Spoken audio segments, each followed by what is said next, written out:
From Callaloo Studios in New York City, you are listening to Let's Take It Offline with your host, Kishana Palmer. Hey, Fab Crew. You're listening to Let's Take This Offline, the podcast for everyday leaders. Part inspiration, part sit down, let's have a conversation. Here's where you'll find the real deal about living well and leading well. I'm Kishana Palmer, your host and resident leadership whiz. What happened in the meeting after the meeting? We talk about it all on Let's Take This Offline. Don't forget to subscribe, download, and leave a comment so we can keep the conversation going. Crystal M. Cherry is a nationally recognized nonprofit executive and professionally trained fundraiser. With over 20 years in the nonprofit sector, she has supported higher education institutions, human service organizations, and faith-based missions. Crystal also served as a senior consultant at the Georgia Center for Nonprofits and is currently the CEO of The Board Pro, a consulting firm designed to transform leaders through board service. As The Board Pro, Crystal works with nonprofit boards to coach, train, and counsel them to be effective governing and fundraising arms for their organizations. She also assists with finding qualified and diverse talent to add to boards, onboarding, cultural assessments, and diversity, equity, and inclusion training. Crystal earned her MA in counseling from Hampton University and a BA in liberal arts from Hofstra University, and has a myriad of professional development certifications in nonprofit leadership, social media fundraising, and nonprofit management. She currently serves on the board of the Greater Atlanta chapter of the Association of Fundraising Professionals and the Villages of Carver YMCA. She is a proud mama of an amazing young man, and her first children's book, Mac and Cheese, Being Different is Okay, was released on Amazon on November 21st, 2021. What's up, y'all? It's your girl, Kishana, and I am back in the studio for another amazing episode of Let's Take This Offline, the podcast for everyday leaders. I tell y'all, I think I say it so much, y'all, on a broken record, that I know just like the dopest humans in the world.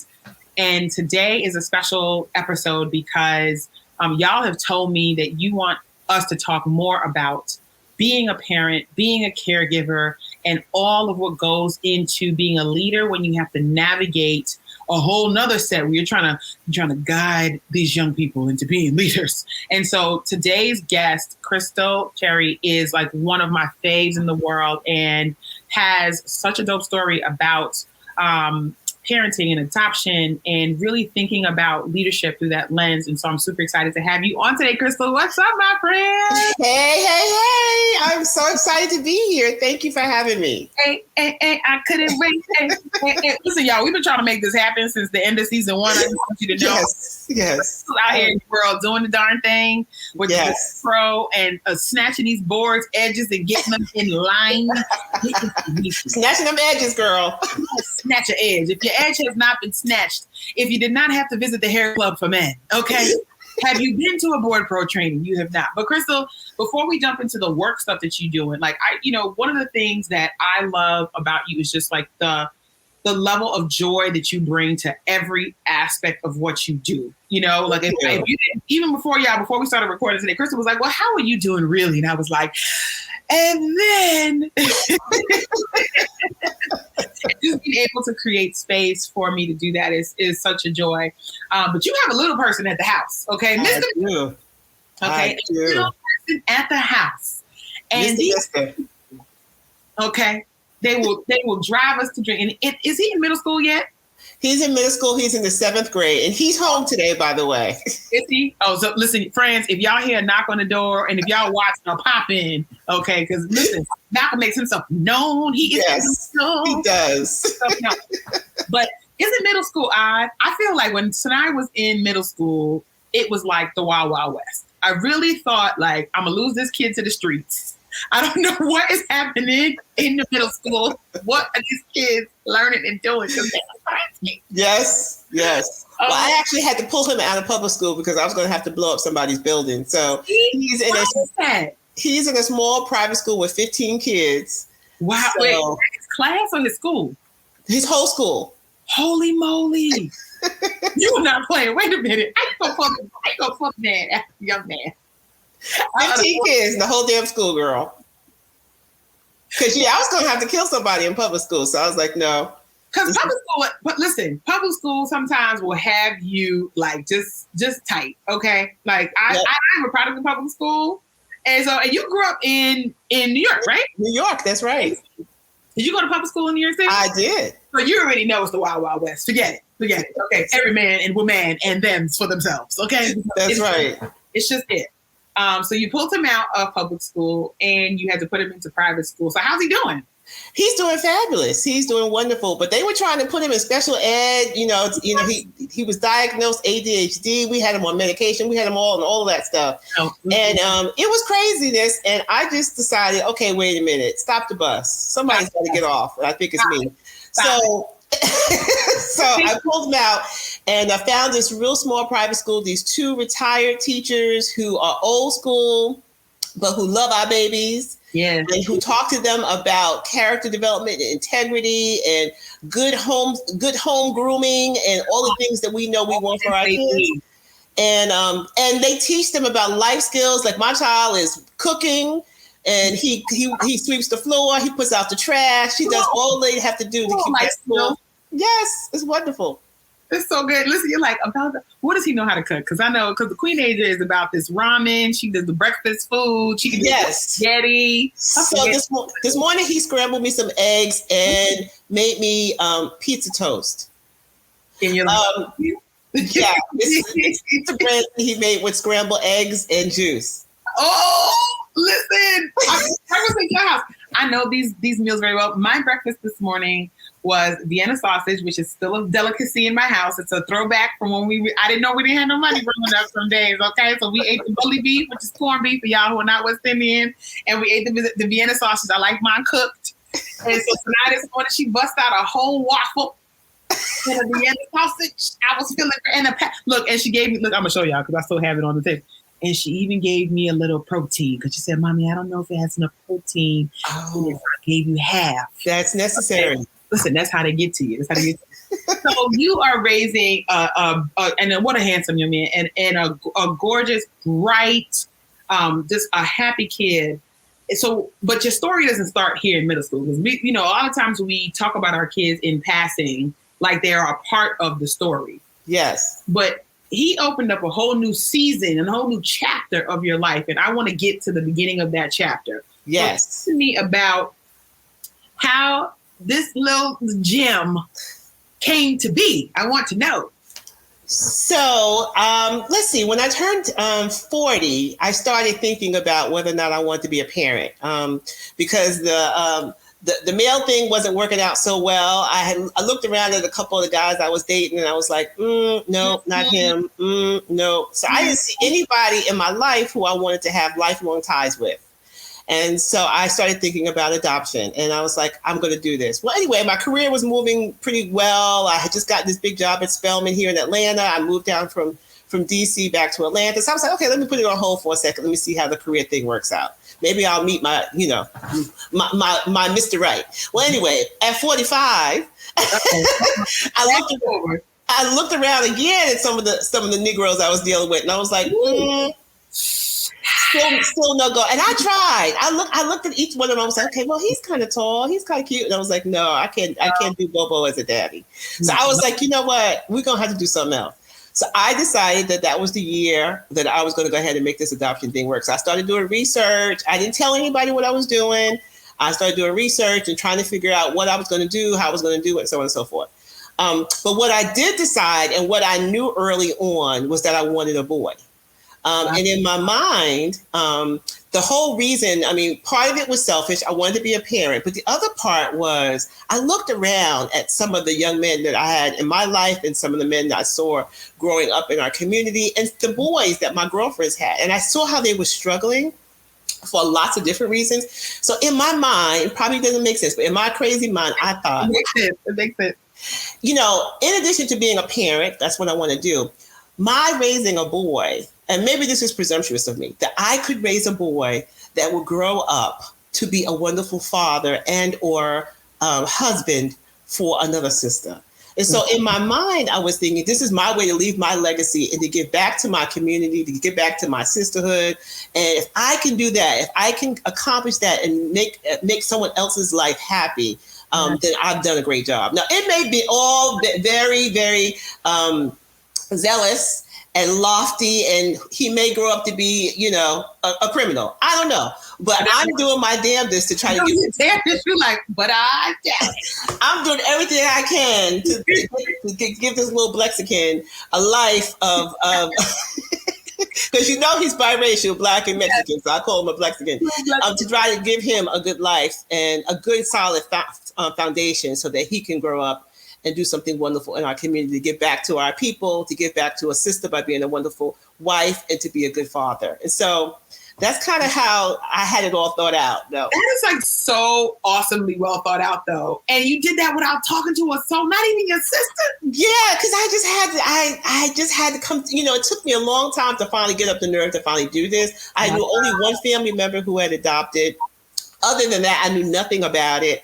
And I wanted to make sure in my heart and in my mind, I had to pray about it. I had to journal about it to make sure it was the right decision. And then when I told everybody, no one believed me anyway, because they was like, you're not doing that. What you doing? Look, you're 45 years old. You got your career. You're traveling around the world. Yes. You got your thing going on. You are not going to stop and be nobody's mama. Yes, I could so see that as being a conversation. And in fact, when I finally told my mom that I was going to be adopted, she was like, "Girl, would you stop cutting up? You know you're not going to be nobody's mama." And the day that they called me about him, when I called her to tell her that I was going to Texas, because I had already tried doing adopting here in Georgia, and it wasn't working out. Mm-hmm. So I had to expand my search. And so when I got the call that he was in Texas, and I called my mom, I said, "Mom, I got a call about a baby. He's ready. I'm going to pick him up tomorrow. Are you coming? I want you to come." She hung up on me. No. Yes, she did. And when I called her back, she was like, "Can you stop talking?" I was like, "Mom, I'm serious. I'm going to Texas tomorrow to pick up a baby." And she cursed me out and was like, "You're so impulsive. Who's in Texas? Who is this baby?" I said, "Are you coming or are you not coming?" She said, "Hell yeah, I'm coming. What time I need to be ready?" Why do mamas do that to us? They will cuss us clean out and be like, "Pick me up in 20 minutes. Yeah, exactly. And then be upset, holding on to the person in the car, looking out the window, upset. Okay. But just let me tell you how faith works, Kish, because, although I had done all this research and I had prayed about it and I was excited about it, when I got the call, I wasn't ready. I had bought one little teddy bear, right? And so when they called me, interestingly enough, when they first called me about him, it was the first call I got. I wasn't ready. And so I told her, I said, "I can't come and get him tomorrow, blah, blah, blah, blah, blah." She said, "Okay, no worries." 6 weeks later, she called me and said the same exact thing. And I didn't even put two and two together that it was the same child until a year or so later. But she called me back and said, "I have a little boy. He's in Texas. He's biracial, Mexican and African American. And his mom is ready to sign the rights away, but you have to come tomorrow," which is what they had said to me 6 weeks earlier. But at this point, I had been through 6 weeks of all these sad stories. And I was like, you know what? I'm going to go for it. Yep. So when I finally went for it, I decided to go pick him up. And we were on the red eye the next morning going to Texas. The whole time my mom was in my ear talking until I had to ask the stewardess to move her because she was working my nerves. She was doing that much. Girl, I was drinking vodka and orange juice the whole ride. Excuse me. Hello. So before we jump into like picking him up, because I want to get into that, talk to me about like some of the challenges about adopting in your home state, because I would have thought like, okay, there are so many babies and so many little kids and young people who are like, "What about me? Let's pick me." Hello. Right. But the system is not designed to make it easy for folks to be able to care for our young people. So what was so tough? Like, what was the thing that you ran into the most? So a couple of the agencies, remember, this is a private adoption. I wasn't going through the state, right? Okay. So some of the agencies were reluctant to adopt out to a single parent. The big one here that a lot of my friends who I now have used was a Christian adoption organization. And initially they were not open to adopting out to a single to a single person. So, and I wanted a boy. A lot of the adoption agencies want you to take whatever is available. And interestingly enough, girls cost more money. Wow. So it's a business. And because I was dead on that I wanted a boy. They were excited. Yeah, so they weren't as excited to work with me. But and of course, there wasn't going to be as much money for them. That makes perfect sense. And people don't recognize that whether you go through a state agency or you go through a private agency, that there are time costs, there are actual cash monetary costs, and that there's a line that adoptive parents have to ride, right? Like you have to walk between being able to expand your family, being able to bring in a baby or a little person who you want to be able to grow and raise, and will raise as your own. Mm-hmm. And then the business aspect of it, folks going through your assets and going through your history, the interviews, like there's so many things that you basically are laid bare, are you not? You are. And I always say that, you know, if folks who can biologically have children had to go through what I went through and what those of us who not went through, they probably wouldn't do it. Because, I mean, you are interviewed, your background is checked, you got to have letters of reference from your job, from your church. They come and interview your entire family. They walked around my house with a white glove, checking for little dust spectacles everywhere. They went out in my backyard, asked me questions about the fence and what was behind the fence. They had to have fingerprints. They had to have a report from 911 that there had been no 911 calls from here. I mean, it was just crazy.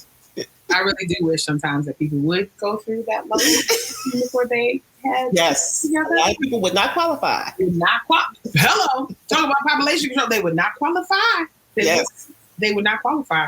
So you had to go. So that's a level of mental toughness and fortitude that you had to have in order to be able to navigate what I imagine at some times were like choppy waters. Right? That's a lot of detail.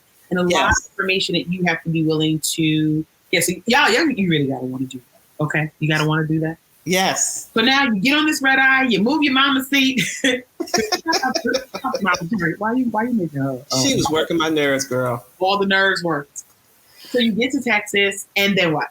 So yes, I had contacted a colleague who I had met, who had come to Atlanta the year before when we had a big meeting, and asked her where could I stay in Texas, because I didn't know where the hell to stay. Yeah. And she insisted, this is how God works, because I didn't have nothing but a teddy bear, remember? Okay. When I called her, she said, girl, you can stay with me and my husband. I was like, what? What are you talking about? Well, she was pregnant when I met her the year before, and she said, we just moved our baby out of the nursery and into his big boy room. So come stay with us. We have a nursery and everything is there. She said, just come. I got onesies. I got Pampers. I got everything that you need. I got a car seat. I got everything. Just come. And I was like, what? What are you? She said, I'm telling you, just come. And I said, well, I can't impose on you. I don't want to. She said, girl, I said, well, look, I'm bringing my mama. She said, we have an in-law suite. Your mama can stay on the other side. Nuh-uh. I'm telling you, when you put your faith in God, because I just said one of my steps. And show out. He showed out. And so we ended up staying with them for a full month, girl. It was crazy. Yeah.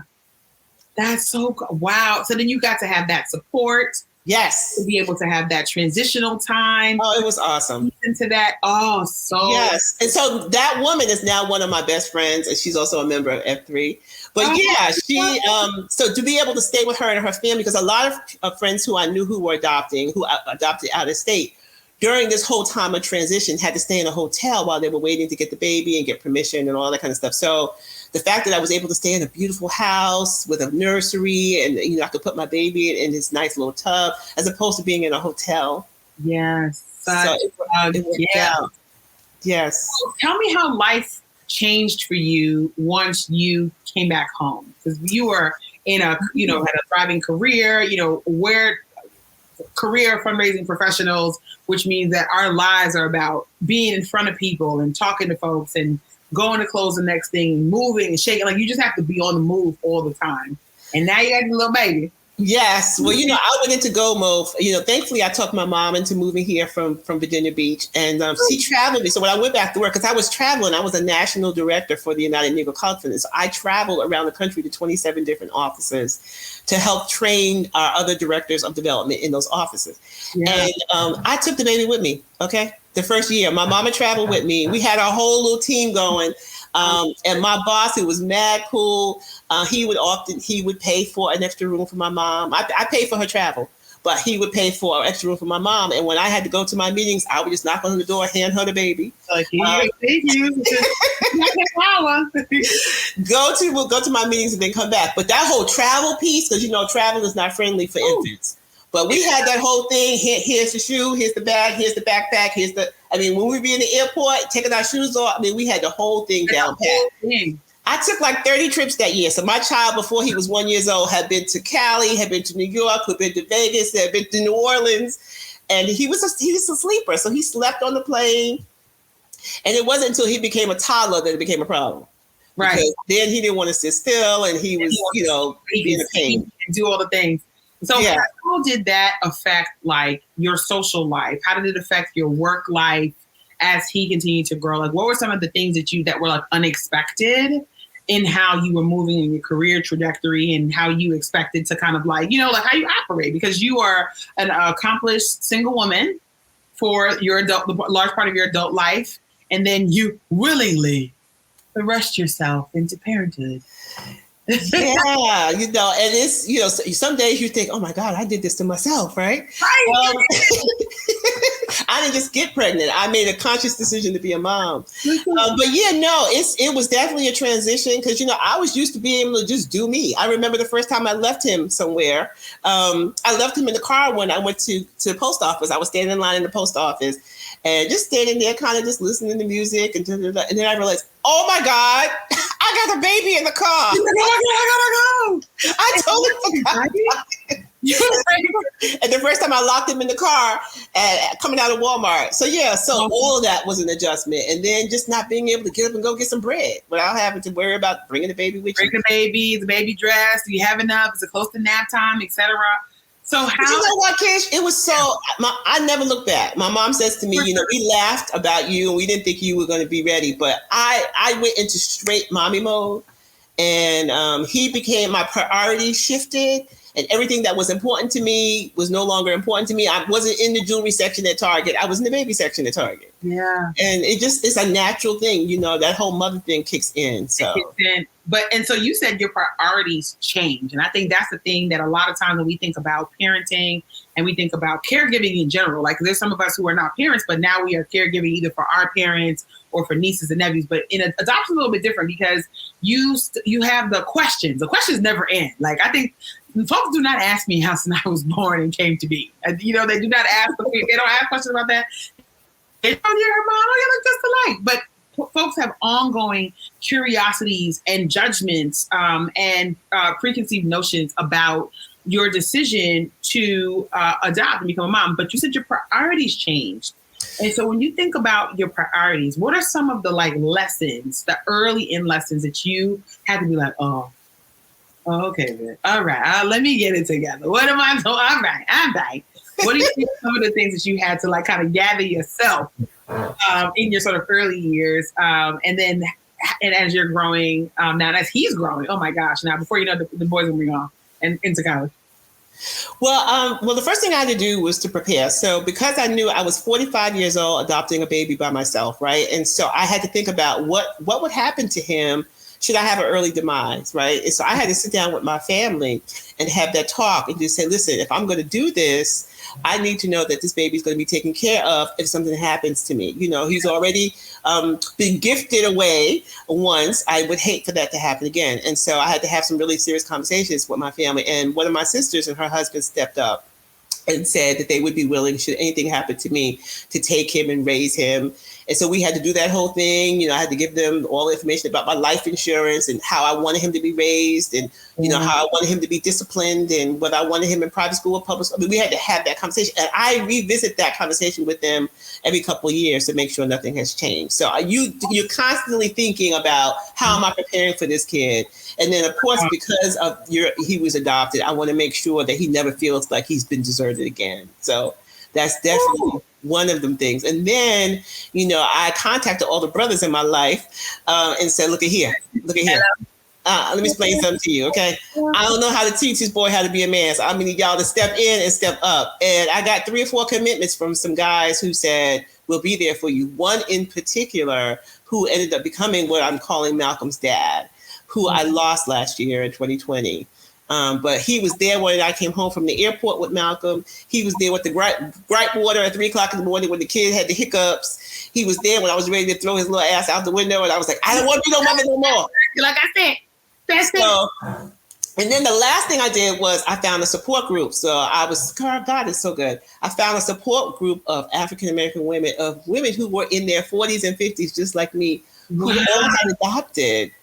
Some were single, some were married. So I found a support group that I could lean into when I was having those moments where I was like, what the hell am I doing? And we were all having those moments. So I think putting all those support systems in place, my family, my bros, and then having a support group of mamas who were also adopted mamas. And we exchanged stories, we knew each other's stories, we got together, we vacationed together, all that kind of good stuff. And that helped. Let's take a quick break. We'll be right back in a few. We have all been there. Losing a team member is like throwing money in the trash and putting it outside for pickup. In fact, according to my most recent deep dive on these internet streets, according to the research, you can lose up to $200,000 in revenue and a lot of time when you don't make a great hire and your team members, well, they leave. So how do you find amazing talent and create the conditions for them to stick? If you've ever had a hard time hanging on to your team, you're looking for new strategies to help your team grow, or you're ready to level up as a manager and leader, then I have something for you. Sticky Teams, a private podcast just for everyday leaders, people managers, business owners, and folks who are looking to do talent management right so that you can recruit, retain, and develop great employees. I'm going to help you keep them engaged and make sure all of this aligns with the strategy and goals of your organization. The days of hiring and firing, of finding them and losing them are gone. Dig on in to Sticky Teams over at KashanaCo.com.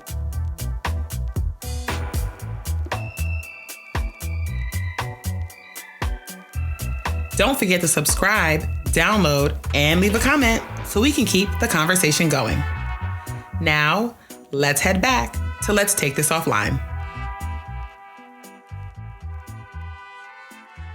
That's so good. And I feel like that one of the things I'm drawing from that I think that all of us can learn is about how important it is to prepare. And I know when you're out working with boards, right? How many times do you say to yourself in the car, like, so these folks are not prepared? Wait a minute. So not prepared? Okay. How often do you find yourself coming back to this like preparation, conversation, and talk? I wonder about that. Ooh, girl. Well, this whole working in this board space, it's been a joy. And by the way, let me just say I'm enjoying it, but they are so clueless. And so, which is in some ways good because that means I'm always going to be in business. But yeah, I mean, preparing people to be board members is something that a lot of nonprofits don't do. They just think we're going to ask them to be on the board and they're just going to know what to do. They're going to know what we need. They're going to know how to raise money. They're going to know how to recruit new people. And they just don't. That's it. And so like everything, you have to prepare and train and a lot of nonprofits don't do that. So. And the leaders who are running organizations don't sometimes know, but don't know how to act on, or sometimes don't know, but are acting anyway. Mm-hmm. That you need a support system. Oftentimes when folks come to me for leadership coaching and support, or they come to me to train their leadership teams, they're like, Kashana, I just don't, if something happened to me, I don't know what, I can't step down because without me, I'm working with a particular client now and they're working on succession planning. And that's one of the conversations that we're having, particularly as it relates to like, do you have that support team? Do you have that plan? Do you have what's going to come next, the contingency? How are you revisiting that? And so I'm curious about like some of the big key lessons that or discoveries that you're learning now in your journey as an adoptive parent. Because I don't even think, it's so crazy. Like I asked you the question and I don't even see it that way. it's so interesting that I see you as Crystal, you're a mom. Yeah. Well, motherhood, parenthood anyway, just really, it changes you and it makes you lean into your own weaknesses. And you realize, yeah, I mean, but you know what? I have a really good relationship with Malcolm because I don't try to play it off like I know everything. Like I tell him, look here, I ain't never been a mother before. Okay. There is no book. There's no encyclopedia. Okay. We winging this. Okay. So I'm gonna need you to give mommy some grace because sometimes I'm not sure and I'm just gonna do the best I can. Okay. So if I make a mistake, I'm gonna apologize for it. But we're gonna do this together. So I don't try to pretend to be this, this expert on motherhood. And I think being vulnerable for your kid and letting them know that I'm trying to do the best I can for you. And sometimes I don't get it right. Sometimes I make mistakes. And we're gonna learn and we're gonna go through this together. So I think having that kind of relationship with him really helps, and it takes some of the burden and the pressure off of me. Because it's hard trying to, and then now, particularly since I'm trying to do my own business, you work harder when you're working for yourself. I'm hustling, I'm humping, and I'm sometimes on Zoom calls and stuff until 8, 9, 10 o'clock at night. And I'm like, boo, wait, hold on. You're going to have to go play Fortnite because mommy's not done yet. And I just need you to get that. And we'll make it up on Saturday. I still love you. You're not deserted, but I got to do this thing so I can make some money. And he gets it. So, that's it. And like an only child, because I have one too. He's an only child. Right? Like there's some things that the babies just get. Like y'all gonna have to entertain yourselves. Yep. We're gonna have to have understanding and compassion. We're gonna have to learn some patience. And then, I get into questions now, as he's gotten older, he started questioning me, the questions about, his biological mom and the story and so on. And as time goes on, I tell him more and more that I think he can handle. I'm always honest. I've always told him he was adopted. I didn't do that dance. From the time I brought him home, we talked about what adoption meant and how much he was a gift for me and how this was God ordained. And this was something that God wanted and that he is the best gift that ever happened to me. So I never pretended that I was his biological mother. I've always told him and been honest and transparent with him. And that's my recommendation to anyone who adopts is do not pretend, because at the end, it's going to bite you in the butt. So I feel like I love that so much. Like just the honesty that comes with that. When you think about like, I have a lot of friends now. So I'm in my early 40s and quite a number of my friends don't have children and are, even just this morning, I was talking to one of my girlfriends who was like, I'm trying to decide if I'm going to take this position over here or if I'm going to have this baby. Because let me tell you what cannot happen, the both of them. Yes. And I was like, why can't the both of them happen? So we're like brainstorming about that. But a lot of us even though I am done with the baby making, I have told the gentlemen, caller, hello. I'm providing a full-time live-in nanny for these old-ass eggs. The shop is closed. Thanks. All right, bye. But we're talking about like the decisions and the choices that we have to make right now about how we want to govern our lives, how to prepare, etc. And folks are worried and scared, and trying to figure it out. What do you say? What do you do? Is this even an option for me? Do I feel like a failure? That's one of the big questions. Well, I think for me, I mean, of course, having a child in your life changes everything. So you're just not free to move about. You can't just pick up and take a job somewhere else, You can't take on a job that's going to require you to be gone all the time. So I could never be like a CEO right now because I just can't put that kind of time and energy into it. I got to be mindful about who I date. Yeah. I have to tell them this is the... And particularly at this, I was talking to a young, talking to a young gentleman the other day, and he questioned, well, I can't believe you're the age you are, you have a son. I said, look at here, it's a bundle, honey. It's a bundle. Okay. So if you can't handle it, I totally get it. I know that your kids are grown, but if you can't handle it, then this is not the right opportunity for you. So we just got to be real, keep it real about where we are in our lives. And I have a 12-year-old. So if you want to date me, then part of being part of our lives means that you're going to have a young man in your life. Correct. And if that's not the party you're trying to come to, I understand. Right. Are the parties for you to journey. So there's a lot of sacrifices we have to make. And I don't think we talk about the sacrifice aspect enough because I feel like when I start to talk about sacrifice, I feel a lot of guilt. And one of the things that I talk about, I was talking about this with the teenager the other day, because, she's in 11th grade. And so this year we were talking about her being ready to date. Oh, wow. Right? Yes. So I had said since she was a little thing, 11th grade, ma'am. Okay. And she's like, that's so late. I mean, the baby started school. She's not even 16 yet. Like, so I'm like, first of all, I think I'm giving you a 3-month head start. Okay. So when she's talking about dating, I've always said to her since she was a little thing, I'm a woman first.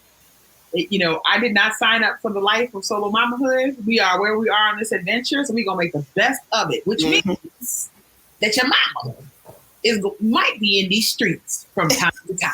I've always said this to her. And so I didn't hide my dating life from her. I didn't hide any of that stuff. I also didn't bring her into everything. But now that she's older, she knows it. Right. She got questions and comments and concerns. And so as we were talking about dating, for her, what she said that she's on the one hand ready because she feels like, I'm past that lying phase, Mom, that I have to make up stories like in junior high school. And also I think I have a good sense of my boundaries. This was what she said. She got a good sense of her boundaries. Listen, some of us in our 40s still trying to figure out what is the boundary and how does one. And the baby's out here like, about my boundaries.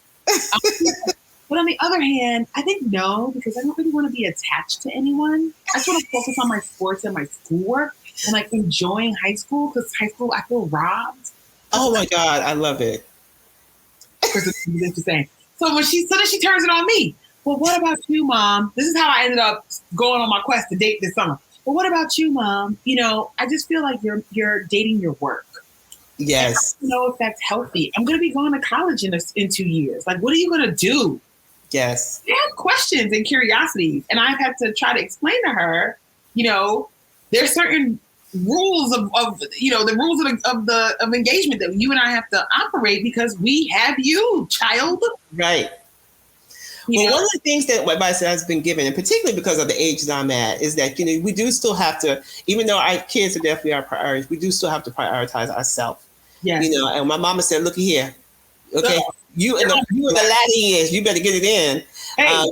Your baby gonna be all right, but you better make sure that you get some fun and some joy in for yourself. And so just trying to find that balance. And I have to say to him sometimes, look here, mommy needs some mommy away from you time. Okay. So I'm gonna need you to either go to your room, go outside, or I'm out for the weekend.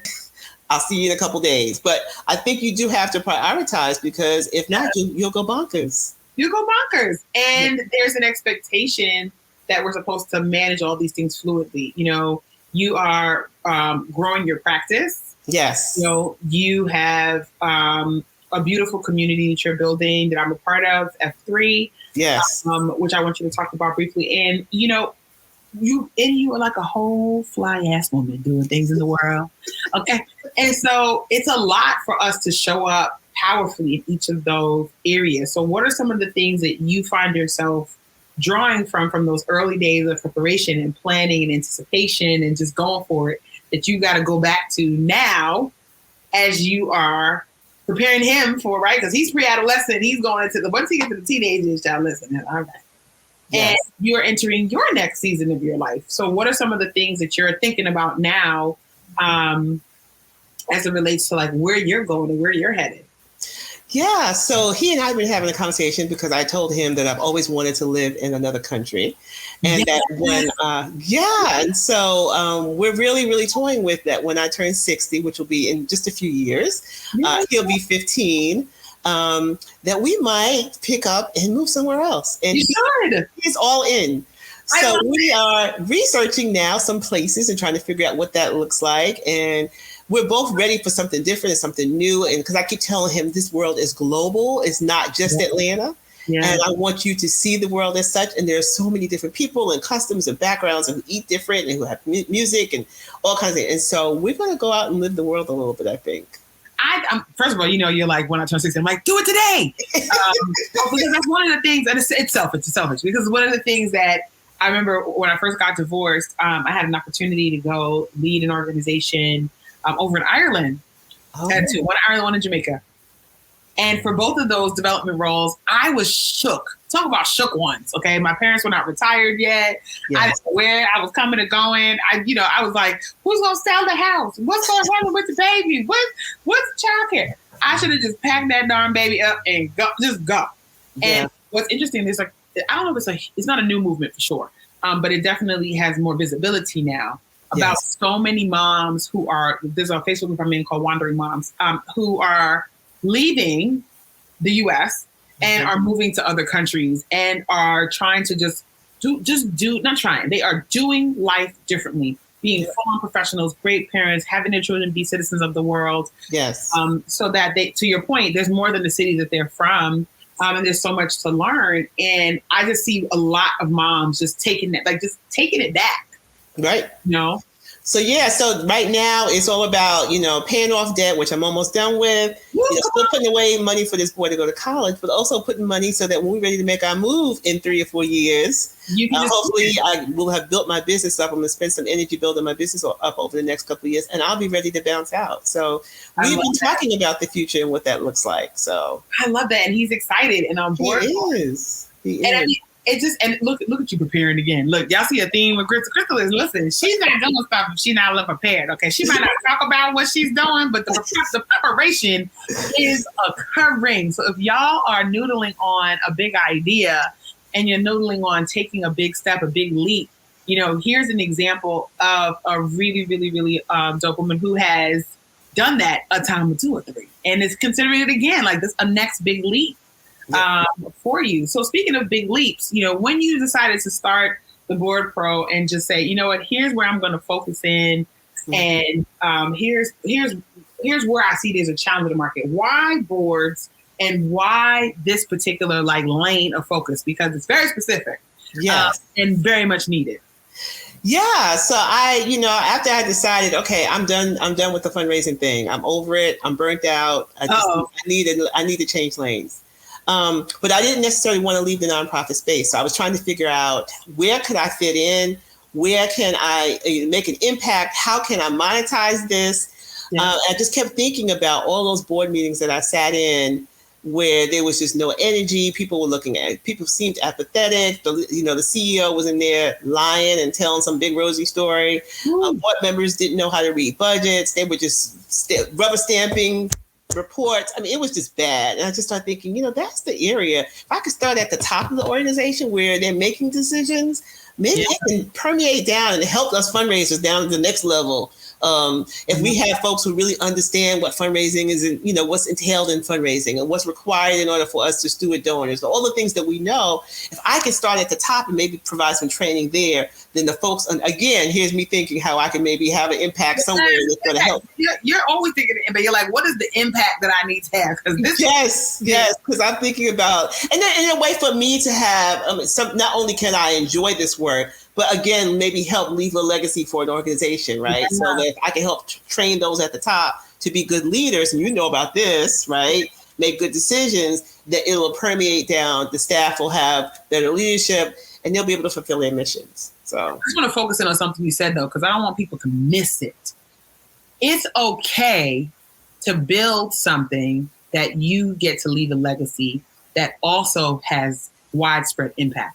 Because I think a lot of times we get too twisted. Like, you can either, if you do something for impact, it can't be for legacy. Or I don't want to tell people I want that. Well, that's what my legacy to be, because it doesn't sound like it's serving others enough. Or I can't benefit from the work of the legacy I'm trying to build. And we don't talk about the money part either. You're like, I don't want to leave the sector, but I want to do something. I do need to feed myself and my child and make sure we're good. What does those things? It's okay. And particularly in the social sector, nonprofit sector, a lot of folks have this idea that we're supposed to be poor, unfortunate souls. Just out here just giving everything away. You can't give it all away. No. We definitely need to eat and win. Hello. I've given away a lot of services last year because I was trying to build and build my credibility.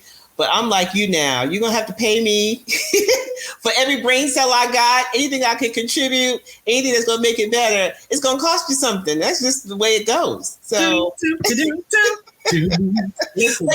end of the day, this is all for me about purpose and legacy and why I believe God has me here. He has me here for good things. My life will have meant something because of all, because of what I have my hands in with F3, with raising this boy, helping nonprofits. I just feel like when they finally put me in the grave and my time is done, they will have said, good job. I believe that. And you're doing it in so many ways. One of the things that was a really a gift in the last 2 years is that, so a couple of years ago, which I should know this because I'm a member. A couple of years ago, you started what was at the time like a get together over lunch. Like, let us get together monthly because these people out here tripping and we're about to blow it up. So we should get together so we do not blow things up. Okay. So you started this awesome group of women coming together over lunch and with fabulous fundraisers, for Black women. So talk to me about the day you picked up the phone and said, should we get together for lunch? Yes. It was one of those days where I wanted to blow up the building. About the fact that we had those days enough. We're not. You had them days where you're like, you know what? I got to get the dynamite. This is not working. Yes. And I just need to talk to somebody because I was like, this is some bull. Yeah. And so I called one of my friends and was like, let's get together, girl. I just need to talk. It was the middle of the day, but we had wine for lunch. That's it. And we just both felt better afterwards. It was just like, yo, this was so cool. We should do this more often. I feel like I need somebody to just talk to, whatever I'm going through. And she was like, yeah, let's do this again. I was like, yeah, let's do it. And I'm going to bring my girlfriend so-and-so. I was like, yeah, I'm going to bring my girlfriend so-and-so. And so the next time we got together, it was 4 of us. And then the next time we got together, it was 9 of us. And the next time and next thing I knew, we had 26 people in the room. And I was like, wait, what's happening here? What's going on? And everybody kept saying that they felt like this was a safe space for them, that they can come together and have somebody who understood what they were going through as a Black woman in this nonprofit and in this fundraising. Yes. So, and that's kind of how we met. And then when the pandemic hit, we started meeting virtually. And one day someone said, you know what, maybe we should open this up to see if anybody else might be interested in joining our network. And I was like, what do you mean? What do you mean open it up? Open up to who? And they convinced me, like, you know, there's probably other women who would be interested in joining our network. And so I said, okay. Yeah. And we just kind of opened it up and put it out there. And then next thing I knew, we had people calling and texting and how do we join? And we was like, join what? Well, how much does it cost? I was like, cost? I don't know. So anyway, so we eventually decided that we were going to be a thing and we were going to create a network. We had to come up with a website and everything. And I don't know, we just started calling ourselves Fabulous. And that's how Fabulous Female Fundraisers is. So we just said F3 was going to be the name. Anyway, here we are, fast forward 2 years later. We got 50 members in 13 different states in Canada. I love it. You know, I'm all for it, of which I am proud. Yes. And we have Kishana Coleman as one of our members. I'm so excited. And these women are fabulous. Let me just tell you how they are powerhouses in their own right. I mean, we're talking about executive directors. We got attorneys. We got business owners. We have consultants. We have alumni affairs people, events planners, PR, the whole 9. So anybody in the nonprofit space, if you need somebody with an area of expertise, I got you covered. I love it. And I think one of the things that is so dope about belonging to that community is that there is a sense of, I've been in your shoes, you know, particularly because of experience and because of how many of us have been homegrown in the sector and have had to like shift gears, et cetera. So I love it. I think that it's so dope and is so needed. And it's an interesting thing, you know, in creating community. And this is something that you and I have talked about when I created the Rita Collaborative a few years ago. I always tell the joke that I was like, I wasn't trying to create a community. I said, Jesus told me to create a retreat for the people to come one time. Okay. That was it. Just one time. It was one time. But what you continue to see over time is that there are in different slices of the internet, there are different things that folks are craving, and there's a need to have this interconnected web, so that at whatever season you're in your life, that you have a place and space that you can grow in, lean into, give back to. Okay, y'all, because y'all out here just being takers in the communities y'all belong to. We need people who are also giving. Yes. And so all the communities that we are co-creating allow us to be able to have that space for women to do that and for folks to do that. And I think is really important. And again, goes back to, I think, the whole adoptive story. Here's how I put it together. You ready? So you was out here one day feeling like, what the fuck? Okay, this is my podcast. I cuss on it. That's right. If y'all don't like it, switch off. And then you call your friend and you're like, I got to do something different. I've been longing for a thing I didn't even know I needed. You have a conversation, and then 2x2 and 4x4. Similarly, as you became a parent, you had to 2x2 it and 4x4 it. and start to bring folks in and come together. And so this idea, and not without planning, right? Not without happenstance. And so I think that all of those things are interconnected. And so it's so powerful to me to see how your decision to become a mom really, like, I don't want to even say reordered, because they probably were the steps they were already ordered. You just say the steps didn't reveal themselves at that moment, but really ordered your steps for where you are now. And it's really, really dope to see. Okay, I can talk to you all day. Y'all know how I am. I'm very verbose. I have all the words. But I want to make sure that I ask all the questions. I hope you're ready for the popcorn portion of the program. Okay, so I would like to know, what is your secret talent? Ooh. Secret talent. Oh, secret talent. Show it to me. Oh my goodness. What do we not know you know how to do? I think my creative talent is being creative. Like I love decorating. I love coloring. I love to be artistic. Yes. I love to draw. I love to paint. I think that's kind of the thing that gives me some catharsis, And so anytime I can be creative, like I show this all the time. My Prince drawing, because, I love purple. Yeah, I know you love it. But I do adult coloring. Do you know that I started that because of you? Really? Yes. Oh, I'm gonna send you a text message with it. Y'all, I have a whole coloring book and gel crayons for the best things in life. Because Crystal was like, yeah, and I color as an adult. And I was like, you do what? And then I went on the internet and was like, coloring books for But when I'm stressed, I was like, oh no, I close that laptop and I pull out my coloring book and I be like, so my coloring looks real aggressive. I just want you to know, Crystal. But no, that's good though. That's good. And the thing about coloring is you can make it be whatever you want. You can color hair purple. You can color teeth green. You can do whatever you want. I love that. Okay, yeah. So bringing your creativity, you have all the decorative, artistic stuff, and you don't show it off enough, which in my opinion. So yes, I do think that's secret talent. Okay. Thank you. What do you think is one thing that leaders should be talking about more? I think leaders should be talking about the importance of role modeling for the people who they're leading, because the whole thing is that the whole thing about being a great leader is that you're nurturing and building future leaders, right? And so I remember, for instance, I'll give you an example. When I was a supervisor, I called my team in one day and I said, I need everybody to bring in their resume. And everybody was like, oh God, you're fired? What? Oh my God. And so when I said to them, I said, look at here, some of y'all, y'all might be lifers. I don't know. But for some of y'all, this is just a stepping stone. Yeah. And I want to make sure that we are filling this resume in with all the things that you need for your next job.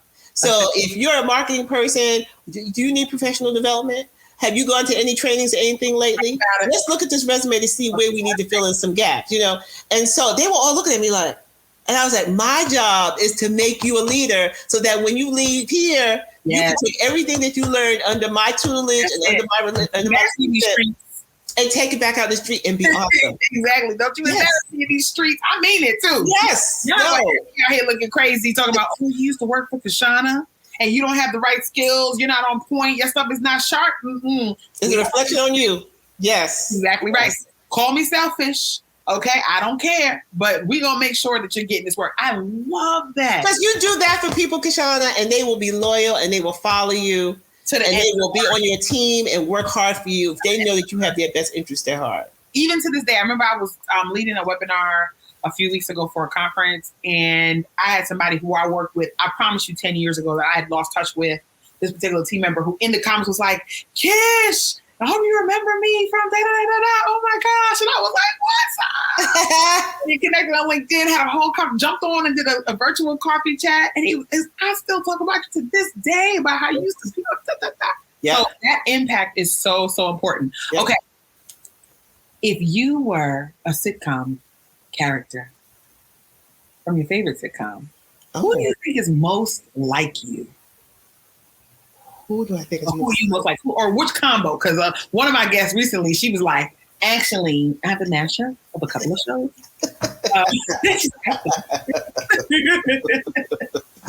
I'm trying to think. I mean, whoever it is that's keeping it real and being honest. You know, I'm bold and direct, but I'm not scared to show a little vulnerability. And I think that's probably one of the things that makes me me, is that, I'm going to tell you like it is, because I'm a New Yorker and I'm about being transparent. Right. But I'm also willing to admit when I'm wrong. I'm also willing to share when I'm feeling bad or feeling blue or where I need help. And I think I would be a character like that. So I don't know who that would be. We'd have to think about that. Yes, but okay. So listen, if Crystal texts me, y'all, with the character, I'm going to drop it in the show notes because I want to make sure that she has an opportunity to do that. Crystal, thank you so much for hanging out with me today. This was a fabulous, fabulous time together. I'm so glad that we were able to have you on the show today. Me too, finally. Listen, y'all, if y'all were excited about this episode, please make sure you like, you share, and subscribe. Tell all your friends so we can make sure that we keep this thing going. And I will be talking to y'all real soon. Crystal, I will see you soon, my friend. Thank you, Kish. Thank you for having me. All right, stay fabulous. Like what you heard and need a little bit more of this in your life? Well, I want you to head on over to Kish Camp, my virtual camp for stressed out managers who are looking to manage people better and lead with confidence. You can head over to Kish Camp at www.kishcamp.co.